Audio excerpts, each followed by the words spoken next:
Good morning, I'm Jen Sullivan.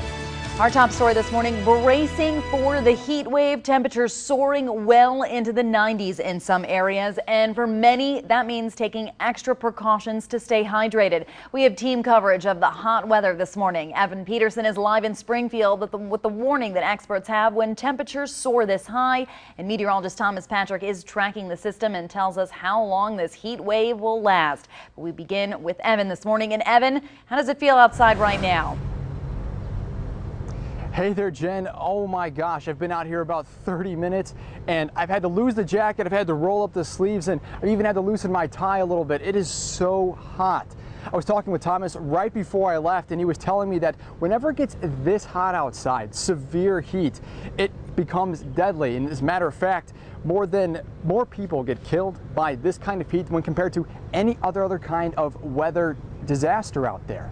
So since we're all going to be dealing with the heat this coming weekend, here are some few things that you want to keep in mind when you go outside or come in contact with it. First, the easiest way to prevent illness like heat exhaustion and heat stroke is to stay inside. But if you're forced to be out, make sure that you take several breaks in a place with air conditioning to cool off. Also, make sure to check on your neighbors when it gets this warm out, especially the elderly and those who may be sick.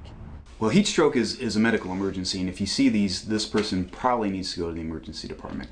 The biggest one that we see is people stop sweating. And once they stop sweating, that means that their body core heat has increased over 103 degrees.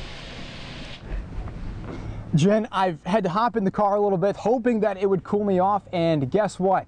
It didn't. I'm just still sweating in here. Now I know it's silly because the window is down, but for people who may have kids or who may be pet owners, you're going to want to listen to this too, because it doesn't matter if you have your kids or your pets in your car. Just never do it. That can't be stressed enough, because even if you have them in the car and say you've got the air conditioning on or the windows cracked and you're just going to be gone for a couple minutes, it can still get sweltering inside these cars. For example, just being in the car for 10 minutes can raise the temperature inside here by about 20 degrees. And God forbid you keep your pets or your children inside a car for longer. I'm told for 30 minutes or more, the temperature can go up 40 degrees or higher.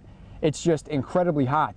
So keep that in mind as you go out there this weekend. I'm going to try to cool off and head back to the station where it's nice and cool. But for now, we're going to send it back to you all in that nice cold studio.